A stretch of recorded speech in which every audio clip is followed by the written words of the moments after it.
Greetings, fellow armchair Imagineers. Tiki here, And BlueDragonFive. and welcome to another edition of the Kickback Cafe, the show where we like to kick back, relax, and talk about anything but Disney. Oh yes, and tonight we've got a very non-Disney thing to talk about, don't we, BlueDragonFive? Yeah. So a little background on this. SpongeBob SquarePants movie number 2. Now, I love the first SpongeBob movie. What do you think of the first SpongeBob movie, BlueDragonFive? I like it. I liked it. I liked it more the first time I saw it. I'd say it holds up. A few things here and there is kind of like, I guess Mindy kind of doesn't hold up that well up for me. I definitely don't like Mindy. Yeah, she's like the sore thumb of the whole movie. I totally agree. Well, this movie's got some cool stuff, but it has its flaws here and there. Overall, it's a fun movie. Definitely, it's fun. Can't argue with David Hasselhoff. Oh yeah, again, like David Hasselhoff's my favorite gag in that movie, and also King Triton, voiced by Jeffrey Tambor. Of course. That's And cool. I love how they managed to escalate the scale of the series and yet still keep the completely zany tone of it intact. Well, let me put it to you this way. I liked the movie so much, I thought actually it really could just ended the series at that movie. Oh, there's a lot of people who think that. There's a lot of people who think it should have ended there. Don't get me wrong, I mean, there were a few episodes after that I liked that they made. They made one, if I could only have one episode to have, I would say ended after that movie. There's only one episode after the series I would have liked to have there, just to have it. The Krusty Towers, I like that one. Mm. Turns the Krusty Krab into a hotel. I find that one very funny. I would have loved to. If basically that one was before the movie, then just keep it that way. Just don't have any more after the movie, because then it went downhill in terms of production. Oh, most certainly. Anyway.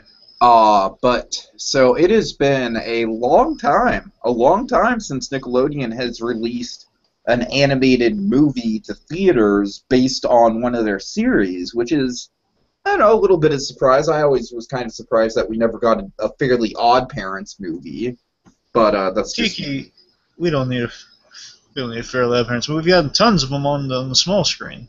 Oh yes, with Drake, yeah. Well, I mean, we've got tons of the animated ones, which are the proper way to do them, and then we have the crappy ones that are with Drake Bell. I'm just saying, I think the Fairly Odd Parents is actually something that would have really lent itself well to theatrical animation. Oh, like, yeah. The budget and everything. If it was animated, then sure, I guess. Oh, yeah, most certainly it'd be animated, sure. But, I'll tell you one thing, one of their movies, the one they really tried to sell to you as their big one, really did not hit home at all for me. At least it didn't really hit home that well for me. It was the really, I guess it's the Really Big Wish, the one where they basically, the Chosen One stuff. uh-huh. And I think that one was a little overblown. Yeah. The Abracatastrophe was pretty much, that one could have been on the big screen. I did. I very much enjoyed Information Stupor Highway. Yeah. Yeah, that was a fun one. And okay, but anyways, Yes. so speaking of the argument between animation and live action, kind of raises a really interesting point here because, yeah, the trailer dropped for the new SpongeBob movie, which we knew was in development for a while. We didn't know much about it. And with this trailer, BlueDragonFive, oh man, the lid's kind of been wide open with this movie. I'm excited about it. You seem to be a little bit more pessimistic about it. Yeah, I was caught by surprise by just the image alone and like the little thumbnails for the videos. Oh yeah, most certainly. What I was worried it was going to be another Smurfs. That's what I was worried about. I think that, judging by the trailer, now that I've actually seen the trailer, I think the reason why they go to the surface makes a hell of a lot more sense than the Smurfs or Masters in the Universe or any of that crap. Well, I mean, the justification's fine. It's just the act of doing it's the problem. Yeah. Well, anyways, you want to recap? You want to kind of go over what we see in the trailer? Yeah, sure. I mean, I think you better do the recap, actually. I can do that, sure. You do the recap. So the trailer starts out, and at first I almost feel like it's a little bit of a tease for, like, okay, you remember the first Scooby-Doo teaser? Yeah, the Batman's thing. I thought they were kind of doing a similar thing here, but with Pirates of the Caribbean, even though Nickelodeon doesn't own Pirates of the Caribbean. I thought, like, what they were basically doing was they're like, oh, look, check it out, new Pirates of the Caribbean movie. And then it's like, nope, it's SpongeBob. Because basically they just showed this really serious pirate. He's walking through the jungle. He comes upon a treasure or a skeleton or something. I don't know. It's a little vague about exactly what he comes upon. Well, I recognize this voice instantly. What's the voice? Of our pirate. Yeah, what's the voice? It's Antonio Banderas. Nice. You didn't notice? It sounded like him. I mean, yeah, you get to see it. You get to see him. It's Antonio Banderas. I did notice he had kind of a Spanish accent to him. I didn't notice that until like third time I watched the trailer. I mean, you literally see him. I mean, the pirate guy is Antonio Banderas. Yeah, but give me a break because he's got a crazy wig and mustache and everything. Well, he's got a beard, but it sounds like Puss in Boots is talking to you at the beginning. Okay, yeah. You know what I love about this setup, BlueDragonFive? What? I love the fact that we're getting a pirate as the main villain, because pirates have always been one of my favorite things about SpongeBob. You know, like from Patchy the Pirate, who's just an utter delight every time he shows up. Well, this is going to be like the only pirate that doesn't like SpongeBob, because we know anything from the first movie. We know pirates adore SpongeBob. Yeah, exactly. The first one, they practically idolize SpongeBob. Yeah. So, to tell you the truth, I'm actually kind of hoping that the pirates from the first movie show up to, like, defend SpongeBob at one point. Wouldn't that be amazing? I'd love that, but I don't think they're going to do it. But, I mean, just, regardless, just SpongeBob in general with their pirates, they just do them, like, so cartoonishly. I'm sure Antonio Banderas is going to do a great job with this character. Well, actually, I'm just stoked about it. I'm just stoked about the idea of having live-action pirates as the focal point of a SpongeBob movie, since the live-action pirates in the first SpongeBob movie, like, by far and away the comedic highlight for me. Oh, look, we gotta specify something here. There's only one pirate. That's true, yeah, but we don't know if any other pirates are going to be in the picture or not. From the looks of this trailer, I'm just saying from the looks of the trailer alone, it looks like he's the only pirate, and there's only one credited pirate in like any listings of the actors. Okay. Well, like I said, I can hope for the original pirates to come back, but even still, just the idea that we're getting pirate action in general is pretty exciting. Yeah. But we should hold on a second. Something we should mention right off the bat, just in terms of production. I don't have much background on this, but something to mention. I don't really either. I just, like I said, it was just kind of known that it was coming out for a while. A reason SpongeBob's declined in quality is because Steve Hillenburg's really left, and he's been very less hands-on than he's ever been. Right. I mean, from what I understand, he's pretty much like given. We watch episodes and give some notes back to him, is what I understood. But for this, from what I understand, he's actually written this one. Oh, that gets me really excited. From what I understand, from what I read, it looks like that he's writing this one. Oh, okay. So, I'm sorry, you have anything? So, I mean, pretty much just, I mean, if that is the case, there's fuel in the fire potential for this film, I'll give you that. Yeah, that definitely gets me excited, because I definitely do notice, like, old-school SpongeBob humor in this trailer, which is fantastic. So anyways, we go back to Bikini Bottom, and SpongeBob is very dramatically playing a tiny piano, and Plankton's just like, will you stop playing that tiny piano? Sorry. Great way to start the trailer off. And so, so we kind of discover right away that Bikini Bottom, they're under threat of the pirate. The pirate's like launching tartar sauce bombs at them. Something we should mention, very important. Yeah. This pirate, what he wants. Pirate apparently has a fourth wall defying book. Now, what this book does is that apparently when you have all the pages of this book whatever you write in it comes true. So essentially, you control the story. You can break the fourth wall when you have this book. I love that. Oh my god, that's gonna work so beautifully in a SpongeBob movie. Yeah, they do that, but also importantly, though, the Krabby Patty's secret formula is the last remaining page in this book. Oh, I didn't notice that. Okay. Well, it's in Mr. Krabs' safe. Okay, so the secret formula coming out in a big way in the plot. Nice. Wow. However, I gotta tell you, I'm a little confused because they kind of mix in.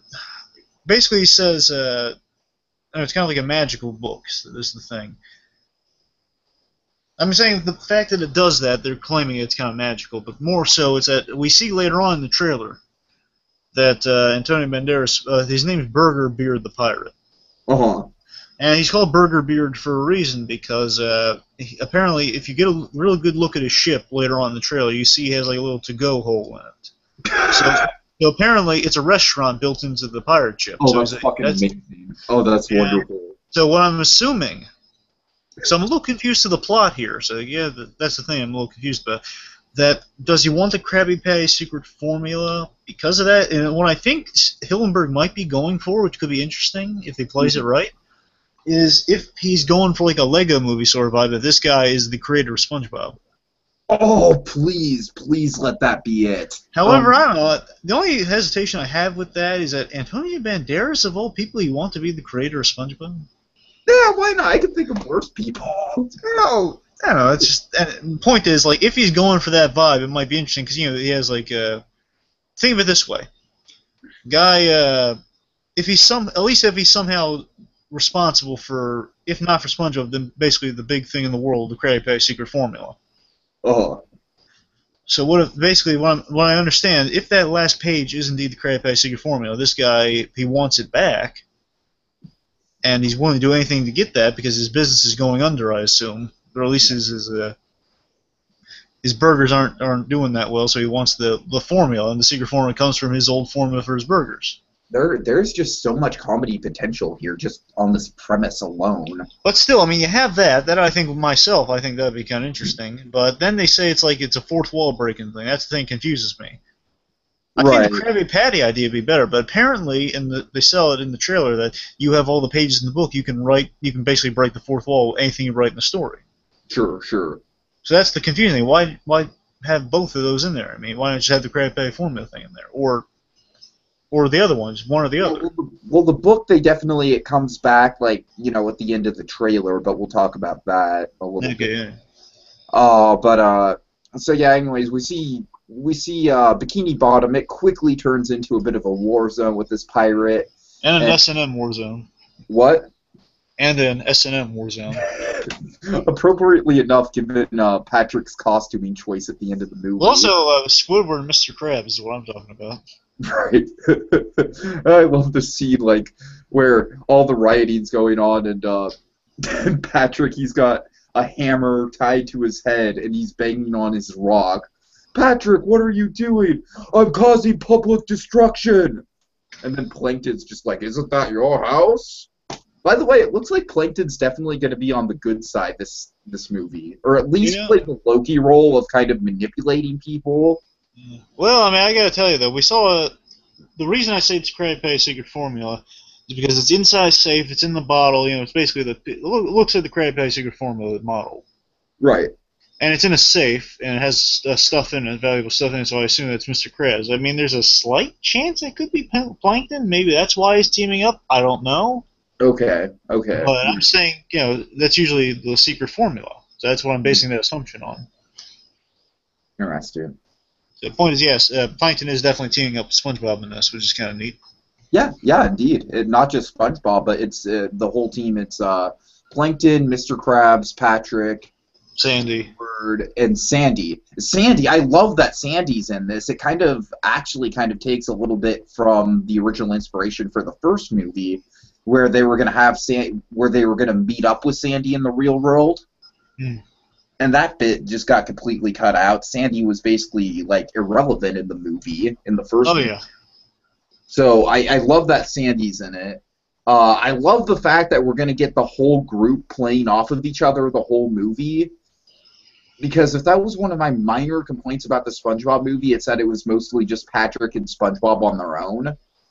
And I didn't think there was enough Squidward in it, and I fucking love Squidward, so I'm hoping for more Squidward.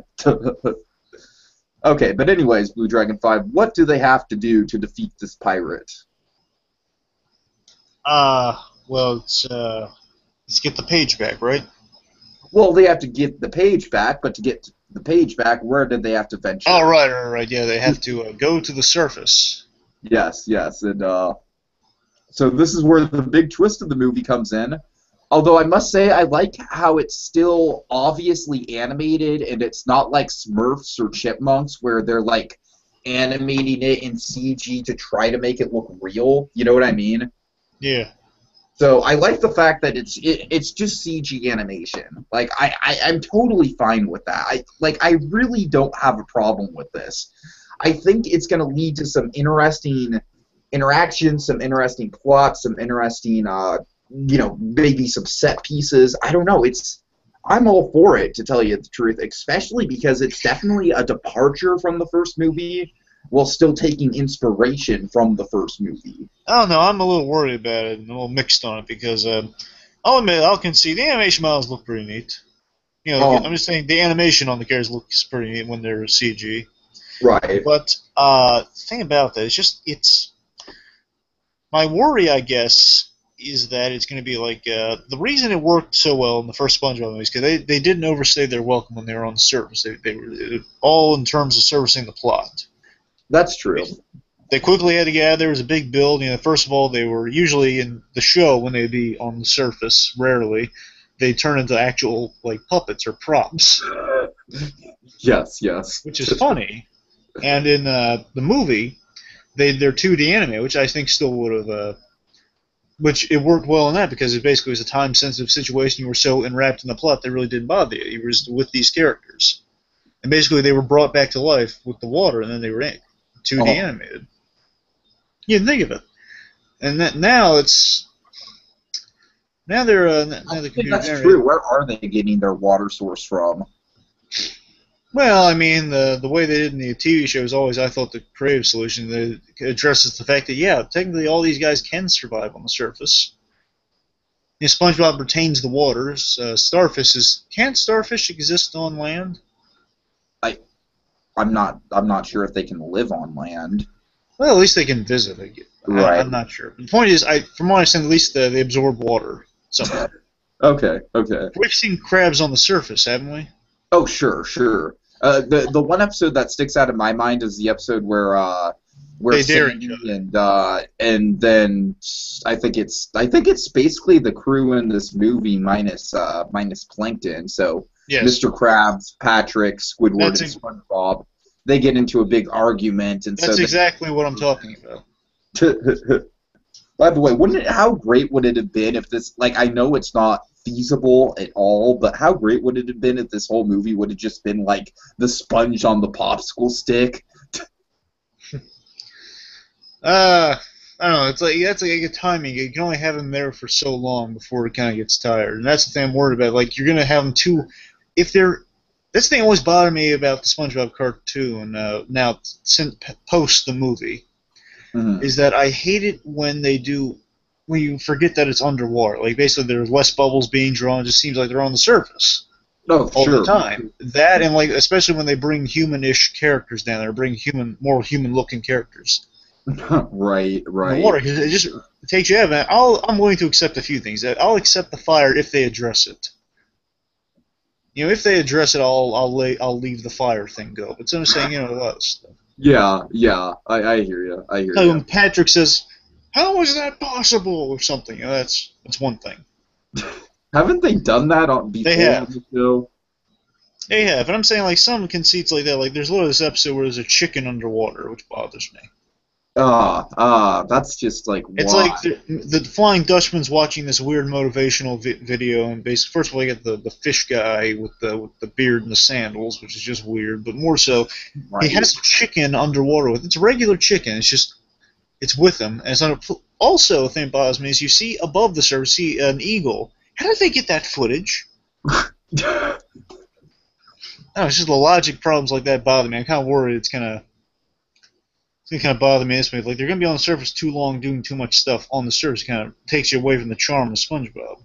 You know what? I'm actually hoping that a lot of the movie is going to be in the 2D animation.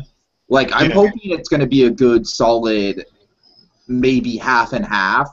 Like, maybe, you know what like, maybe what I'm hoping for is maybe only the middle part is going to be actually on the surface, and the beginning and the finale is going to be in Bikini Bottom. yeah. Well, the main So, thing that's concerning me, I'm on board for at least giving them a shot with the on the surface CG until I saw one particular bit. what? The cannonball bit. That's the one that just made me think, oh, this. I'm worried about this. It's because it's not. Again, I love mundanity and things, and in that first movie, it was a perfect balance. Okay, they're on the surface, and it's a real time-sensitive situation. More so, it's like, okay, you have David Hasselhoff, so you got a lot of funny gags while they are on the surface. It's basically it's worth your time while they're on the surface. A lot of funny stuff's happening. A lot of plot relevant stuff's happening. Sure. However, over here, I don't know. It's like it was like weirdly believable in a way. They treated it realistically almost. Again, it's kind of logical logic at its finest. I hear you. I hear you. In the SpongeBob movie, okay, well, how are they going to get down there? David Hasselhoff, of course, he's going to launch him like a rocket ship. Right between his nipples. Then why not? I mean, that's see, that kind of has some sort of believable logic within the context of SpongeBob in there. Yeah. Over here, it's like when they basically the whole idea of the book's what's got me, I guess. Just the idea you can break the fourth wall by writing anything in the book, and then it happens. Just seeing that mixed in, they're on the surface, and it's computer generated. Basically, the whole thing of like they're defying the laws of physics, and that's something they would do in their cartoons and they're underwater. Sure. Then why do it on the surface? That's what's really taking me out of the movie. Just seeing them do stuff that look much better underwater. I mean, the justification for why they're on the surface is fine, because how else are you going to stop the pirate? Right. I totally hear what you're saying. I totally get your concerns. I don't know. It could very well turn out to be a crap movie. I guess I'm just a little. I'm cautiously optimistic. Well, that's my other big flaw of the thing. Huh? That's my other big worry for the thing. The reason I'm not. It's like basically you have all that stuff to take into account. The risk they're taking. There's some risk. But more so, I feel like I feel it's going to fall into the trap. I mean, with Hillenburg on board, I don't know, there might be a little more hope, but still, it's just the idea of it's just going to be cashing in from the first one. They're saying, okay, well, SpongeBob's popular. I mean, why as well do another? I don't think they're doing it for the sake of a story. I think they're doing it. I don't know if they're doing it for the sake of story or not. I think my argument with that is that SpongeBob is not nearly as popular as it used to be, and. But I mean, more so, Nickelodeon's in film has nothing, so they're drawing back to their kids well. Okay, I see where you're saying with that. And aside from Legend of Korra, what do they have on TV they can actually make into a movie? And aside from Fairly Odd Parents, because right now they're limping with Fairly Odd Parents. Right. That's a good point, but I don't think that's a slight against SpongeBob as much as it is a slight against the current programming on Nickelodeon, which is just crap. Well, that's what I'm saying. I'm blaming Nickelodeon. I'm saying Nickelodeon, they got nothing else to work with, so they decide why not SpongeBob. Right. That's all they have really to use. I mean, they're doing live action TV stuff with the Fairly Odd Parents, which still sucks. Yeah, I mean, unless they went back to the 90s well to do something that they just never got around to making a movie out of, and I can't even think of one. Exactly. Like, I don't know. Like, let's say an Invader Zim movie or something like that. I know people would pay to see that, but I don't know. I'm saying Nickelodeon's dug themselves a hole with all the cancellations of shows and not putting it out on DVD and so on and so forth. They really have. Yeah. But I mean, they're starting to get the message of putting stuff out on DVD, but I don't know. It's point is, I'm kind of worried they're doing it more just kind of as a cash cow, saying, well, the last film we did, Rango and Tintin, those were successful movies. Right. We need to do another movie. And what properties do we have to adapt? Aside from creating original stuff, well, let's do SpongeBob. I mean, people like that first movie, SpongeBob. So let's do another one. And I don't know, Hillenburg, right? It might save it, but again, it's a really out there plot, so it's a gamble. It's funny because the reason why I'm kind of excited is because the plot's so out there. So I don't know, maybe I just kind of get random humor like that. I don't know. Again, it's just it fits. It's the basic thing I can just say here is that the reason I accept the surface in the first SpongeBob movie is because it makes sense. It's logical that okay, they're at Shell City. It looks like they played so realistically in the first SpongeBob, and here it's just like I don't know. It's realistic that they would be up there and they'd be making a quick escape back down to the surface. They didn't go too far out there, but here they're going all around places, and more so, I guess keep going with the synopsis, just all the crazy stuff they're doing on the surface. Okay, to be fair, it looks like mostly they're just going around a beach town. Yeah. So it all takes place in a somewhat confined environment within the surface. Well, I guess I think I found my words here. So it's basically it's like a get home story in the first movie, but here it looks like it's more like we're fighting the bad guy and we're rewriting the laws of physics with a book. Right. So that to me seems like it's a stretch. It's basically this book that can rewrite the laws of physics. That's the stretch thing for me. Yeah. It's not just so much that it's on the surface, more just the crazy stuff they're doing while they're on the surface. Because before it was just they happen to be on the surface while the plot's going on, but here it's like they're doing stuff. For example, the superhero bit. What do you think of that? That's the thing. That's another thing that's kind of got me. I mean, it's kind of neat, but again, just rewriting the laws of physics to do that. It just seems and I guess but that's the thing. It fits in line with the book. You know what I mean? Yeah, I don't know. If they do like a Lego movie type twist with it, it might work. Yeah. That's the thing. Like, if it's like the creators, like the series Bible or something they're writing in. I mean, like, literally. I hope to God they do that, and honestly, given that it's SpongeBob, that's really not too far outside of SpongeBob's usual sense of humor. Like, my idea for a plot, I guess, would be this: that hopefully, this pirate guy, he heard of this magical book. He heard the Legends of SpongeBob, and I guess he found the book, but it's missing a page. He wants to get the page back, and essentially the page out of this completion is the SpongeBob series Bible, and that's the reason for it. Right. And maybe Steven Hillenburg himself has a cameo in the film. Yeah, finding the book. That's where I put it. I guess if they did something like that, it might win me over, but I don't know. It's still kind of risky, and I'm worried they're going to be kind of the characters they've been on the TV show lately, which, yeah. Another interesting thing to note is that it's coming out in June of 2015, which is right around the time that Jurassic World is coming out, and so if I'm choosing one or the other, I'm choosing Jurassic World. So I'm seeing is that it might have some stiff competition. Yeah, but I'm also seeing some weird things like the scale shift, like they're small and smaller being flung around and all that stuff, but then they're larger, they're in like mech suits. And then they get the hands on the book and they turn into superheroes. Right. Well, not mech suits, but they're like the scale of a normal human, then they're in a car chase of some sort. Like, I'm assuming the superhero stuff is going to be at the finale. Like, yeah. Let me put it this way. I'd hate it if the superhero stuff was like a big chunk of what was going on the surface. To be honest with you, the way I figure it's going to go down is like this. First act, pirate guy, it's revealed what his plan is, whatever his plan is. We see down the surface what's going on. Beginning of Act 2 is kind of the ramifications of that. The end of Act 2 is them reaching the surface and their journey to get to the surface. And Act 3 is going to be entirely on the surface. Then at the very end of it, they get down to the ocean successful. Okay, I can see that. Well, in a nutshell, that's what I think the movie's going to be. But even then, what you just described, that's still 2/3 traditional animation, which is pretty damn good. Yeah.